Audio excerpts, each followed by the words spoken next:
prezados alunos do Terça Livre, sejam bem-vindos à nossa quinta aula do curso de História do Socialismo. Meu nome é Fábio Florenci e hoje nós vamos começar a examinar, nós vamos contar a história do primeiro movimento de caráter propriamente socialista que vai surgir no seio da Revolução Francesa, que é a Conspiração dos Iguais, liderada por um homem chamado François-Noël Babeuf, que assinava como Gracchus Babeuf, né? Esse nome de guerra que Babeuf assume em sua carreira política, ele remete aos famosos irmãos Caio e Tibério Graco, que foram cônsules da República Romana. Na verdade, eles foram tribunos da plebe.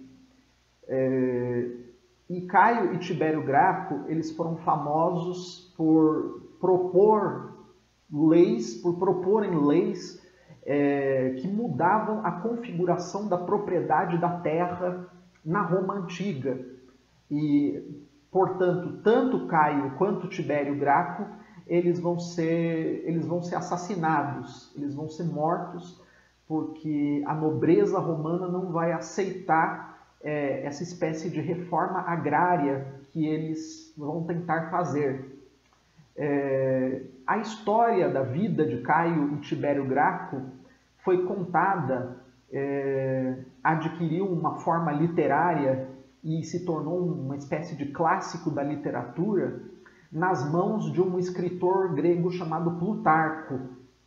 Plutarco viveu no século II depois de Cristo, viveu na Grécia, já no tempo em que a Grécia era dominada por Roma, e ele escreveu uma obra muito lida ao longo dos séculos, e até ao longo do século XX, chamada Vidas Paralelas. E nessa obra, ele escreveu biografias de homens notáveis na Grécia e em Roma.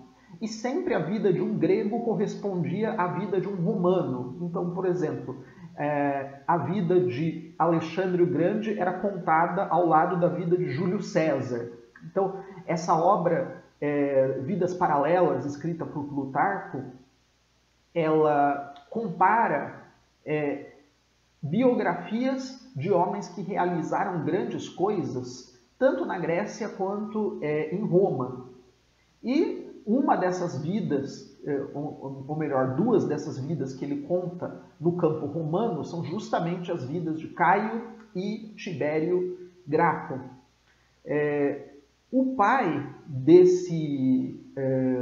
desta figura política sobre a qual a gente vai conversar hoje, o pai de François-Noël Babeuf, era um homem muito pobre, era um homem protestante, que viajou um pouco pela Europa, tentando ganhar a vida. O filho dele, né, o François-Noël, não teve oportunidades de ensino. Ele conta que aprendeu a ler catando papel no chão. Então ele foi aprendendo a ler com os papéis que ele encontrava no chão. O pai dele lhe ensinou apenas matemática e latim, que para o nível de ensino que nós temos hoje já é um grande feito, né?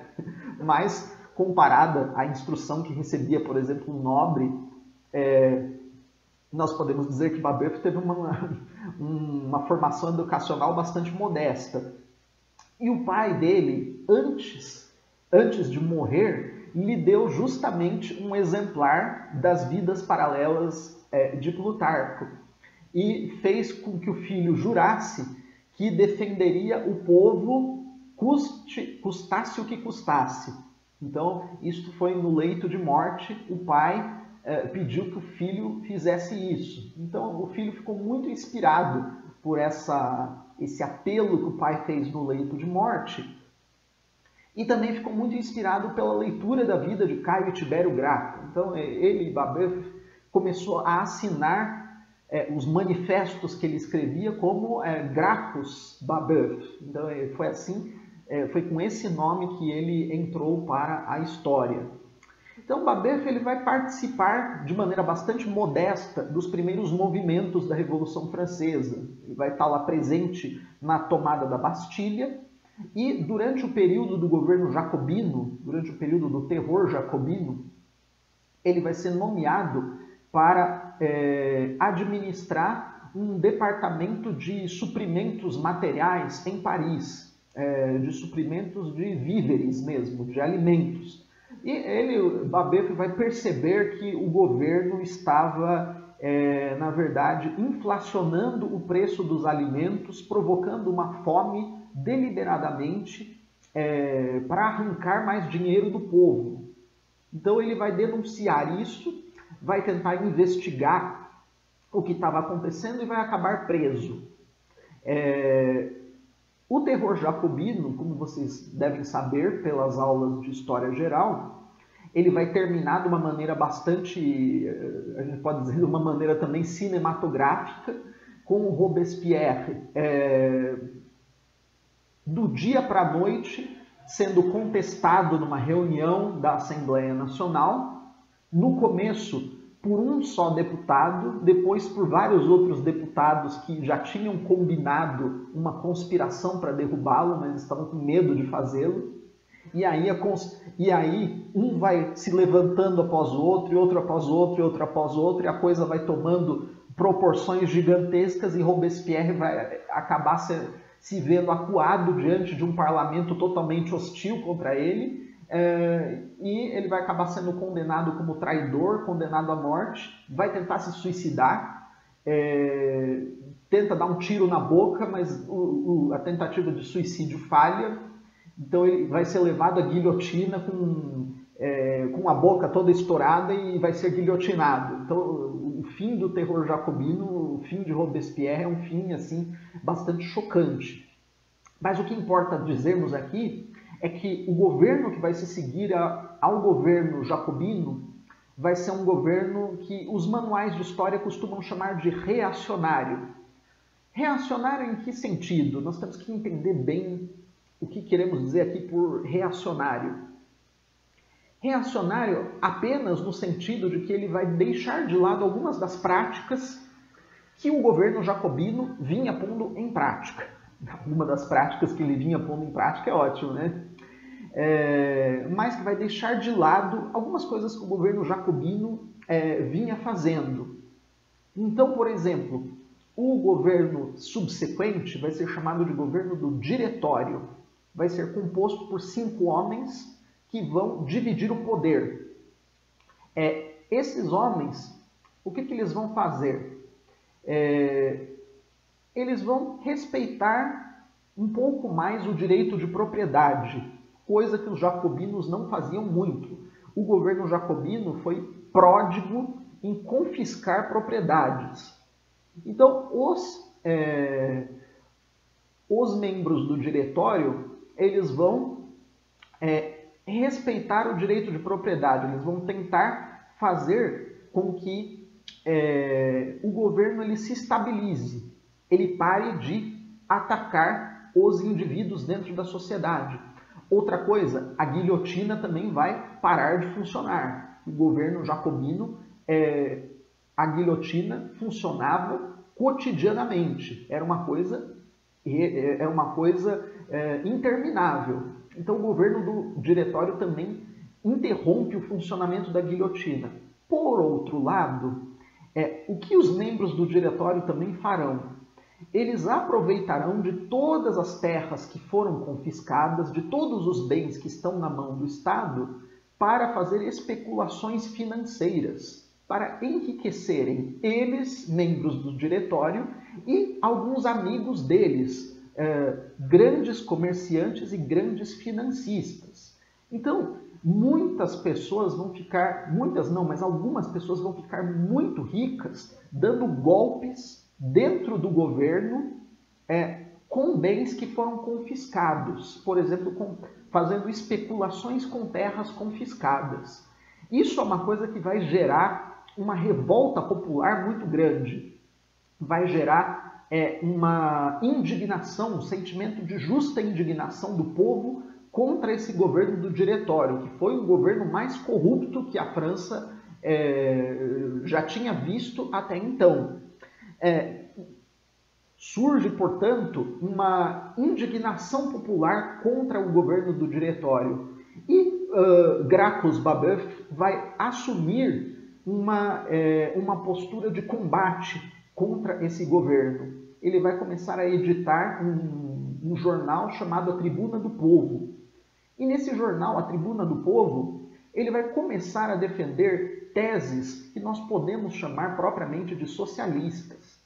Socialistas, em que sentido? No sentido de que pregavam uma distribuição igualitária da terra, de que defendiam uma participação coletiva de toda a população no trabalho, de que o trabalho deveria ser uma obrigação de todos, de uma relativização do direito de propriedade, de um controle mais forte do governo sobre a educação da infância e da juventude, sobre um controle mais forte do governo em relação ao comércio exterior e outras coisas semelhantes. Então, Babeuf vai começar a defender ideias propriamente socialistas.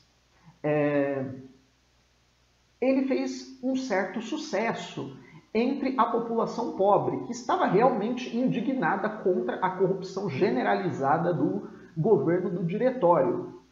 Mas, vamos dizer assim, Babeuf, a despeito de conseguir granjear simpatias entre a população mais pobre, ele não conseguiu alcançar uma mobilização suficiente entre esta população mais pobre para poder efetivamente derrubar o governo do Diretório.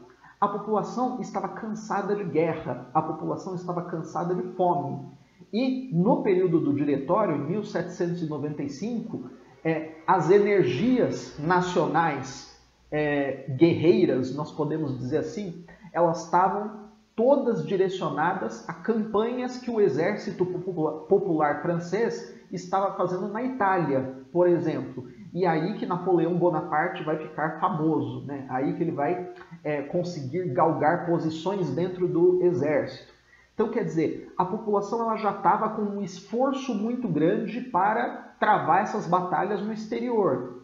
A população já estava extremamente empobrecida por causa dos desmandos do governo da Convenção Jacobina e por causa da corrupção do Diretório. E a população queria aproveitar um pouco do respeito ao direito de propriedade que estava sendo concedido mesmo por aquele governo corrupto. Então, Babeuf ele não vai conseguir a grande mobilização popular que ele estava pretendendo. Então, a primeira coisa que acontece é que ele vai ser preso. Ele vai ser preso e consegue se evadir, consegue sair da prisão. E depois, realmente, diante da impossibilidade de levantar uma grande mobilização popular, aí sim ele vai tentar criar uma conspiração. Ele funda uma sociedade chamada Sociedade dos Iguais.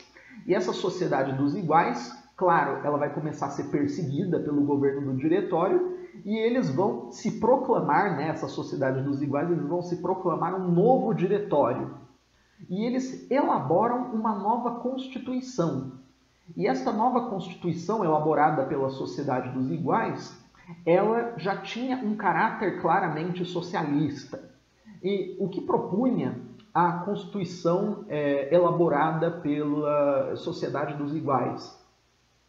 Primeiro, ela propunha uma desinflação das cidades. Quer dizer, as cidades que eram muito populosas, elas deveriam ser despovoadas, a população deveria ser ruralizada e morar em aldeias pequenas. Em segundo lugar, o trabalho deveria ser feito por todos. Nós vemos aí novamente, ou melhor, nós vemos isso já antes, quase 100 anos antes de Karl Marx, nós já vemos um eco daquilo que Marx vai escrever na sua famosa crítica do programa de Gotha, Vemos já nessa proposta de Babeuf o cada um de acordo com suas possibilidades e a cada um de acordo com suas necessidades. Quer dizer, todo mundo era obrigado ao trabalho. O direito de propriedade seria relativizado, quer dizer, as terras seriam comuns a todos. Mas um outro ponto importante, o Estado seria muito forte. O Estado seria tão forte que ele assumiria a educação das crianças desde o berço. Então vocês percebem que Babeuf ele só pode propor o seu modelo de sociedade socialista porque a obra da Revolução Francesa já tinha sido feita. Então ele já contava com um Estado fortemente centralizado e poderoso que pudesse ser capaz de colocar em prática um programa socialista. Então, quer dizer, o programa socialista, ele só sai do papel, ele só deixa de ser um devaneio, ele só deixa de ser uma figura de linguagem literária quando você tem um governo forte o suficiente para poder colocá-lo em prática. Então, Babeuf já estava contando com isso. O Estado deveria, então, pegar as crianças desde que elas nascem, retirá-las de suas mães para educá-las na virtude cívica. E, claro, o Estado distribuiria os bens para cada um de acordo com a sua necessidade. E, por fim, controlaria fortemente tanto o comércio exterior quanto todas as publicações. Nós vemos aí que essa ideia da esquerda de querer controlar a liberdade de imprensa não é uma ideia nada recente. Nós vemos aí já desde os primórdios do movimento socialista uma certa aversão contra a liberdade de imprensa. Então esse era o conjunto, essas eram as teses gerais propostas por Babeuf no seu programa, no seu Manifesto dos Iguais e na sua proposta de nova Constituição. Como eu falei para vocês, tendo visto que não conseguiria mobilizar a população como um todo, Babeuf começou a infiltrar seus agentes no exército e na polícia. Então o plano era fazer uma insurreição a partir de dentro das forças militares. Só que o que aconteceu? Então a ideia inicial era tomar posse do governo, tomar posse do controle do governo e a partir do governo pôr em prática este programa. O que aconteceu em seguida? Sempre essas histórias meio que se repetem. Um traidor, um membro do Clube dos Iguais, delatou Babeuf e todo o resto do pessoal que estava organizando a conspiração. Eles tentaram, diante da descoberta do plano, eles tentaram fazer a insurreição de qualquer jeito. Mas o governo do Diretório conseguiu mobilizar mais tropas, de modo que aqueles que estavam pensando em se levantar foram rapidamente reprimidos. Então a conspiração dos iguais, ela não passou de uma conspiração, não saiu do papel, não levantou para a insurreição. E Babeuf e outros dos membros envolvidos foram presos e julgados de uma maneira bastante severa. O que é bastante interessante é que Babeuf ele foi submetido a um processo. E ao ser submetido ao processo, ele fez uma defesa pessoal. Ele defendeu-se da acusação de traição que foi dirigida contra ele. Essa defesa ela só foi publicada pelos arquivos nacionais da França quase 100 anos depois. Ela foi publicada, se não me engano, em 1884. E a conspiração dos iguais aconteceu em 1796. Então isso aí ficou oculto para o público durante quase 100 anos. Mas, ao se defender do Tribunal do Diretório, Babeuf vai dizer coisas extremamente interessantes. Ele vai dizer, por exemplo, que o que ele estava fazendo era apenas ser coerente com o pensamento iluminista. Com o pensamento iluminista que tinha sido defendido por todos aqueles que fizeram a Revolução Francesa. e que, portanto, os membros do governo do diretório, eles sim eram os verdadeiros traidores. Ele, Babeuf, só estava ele só estava sendo coerente com aquilo que os iluministas haviam pregado. Então ele cita, ao longo do seu julgamento, obras de Rousseau, cita obras de Diderot, cita obras de Helvétius e de outros autores menores, mostrando que todos esses pensadores iluministas atacaram o direito de propriedade e tentaram argumentar que a propriedade era a raiz das infelicidades sociais.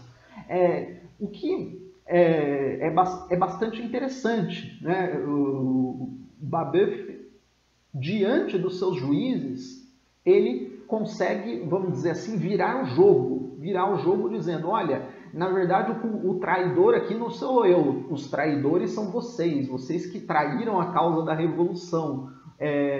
O governo de vocês traiu os anseios mais profundos do povo que os colocou aí onde vocês estão. Foi uma defesa bastante emocionada.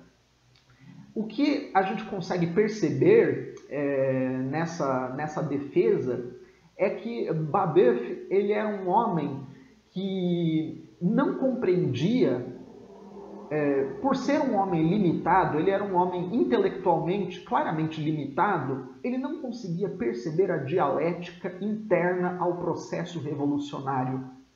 O processo revolucionário, essa dialética interna do processo revolucionário, ela só vai ser formulada de maneira extremamente clara a partir de Karl Marx. E depois com Lenin e depois com Antônio Gramsci. Todo o processo verdadeiramente revolucionário, quando ele se efetiva, ou melhor, quando ele sai do papel e ele é colocado em prática, ele realmente se transforma no seu contrário, ou melhor, a proposta revolucionária ela se transforma no contrário do que ela havia sido como proposta. E isto é próprio da dinâmica dialética do movimento revolucionário. Marx, Lenin e Gramsci, mais para frente, eles vão mostrar isso com uma crueza e com uma clareza assim, absurdas, e que nós veremos e discutiremos aqui ao longo desse curso. Babeuf, então, quando nós vemos a sua defesa, nós percebemos que ele não conseguia perceber isso. O governo da Revolução Francesa não era um governo incoerente, ele era um governo coerente com a dialética do processo revolucionário. O processo revolucionário, ele funciona exatamente assim. Quer dizer, uma proposta que é feita antes da Revolução, ela se transforma no seu contrário depois da Revolução. Lembre-se de Lenin. Pão, paz e terra, né? Eram as três bandeiras de ordem da Revolução Russa. Depois da Revolução Russa, o que veio? Uma fome como nunca antes vista, guerras intermináveis e terra.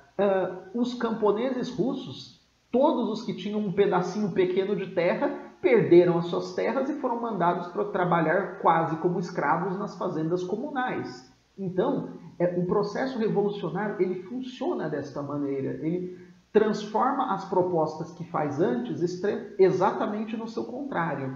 E Babeuf ele não entendia isso. E por não entender isso, é que a sua figura, a sua personagem, ela assume um certo caráter dramático. Então, ao ler a história de Babeuf, nós não deixamos de ficar, de certo modo, comovidos. Por quê? Porque foi um homem cegado pela sua própria ignorância, em face da realidade. Era um homem que buscava o bem, mas que buscava o bem do jeito errado. E ao buscar o bem do jeito errado, ele conduziu-se a si mesmo até a miséria profunda, até o fundo do poço. E, obviamente, o tribunal do diretório vai condená-lo à morte. E ele, diante da condenação à morte, ele tentou se suicidar, ele tentou se apunhalar. E ele se apunhalou, mas não conseguiu se matar. Conseguiu apenas produzir em si mesmo uma ferida muito profunda. E no dia seguinte ele acabou sendo guilhotinado. Então, o fim de Babeuf é extremamente dramático, é extremamente triste.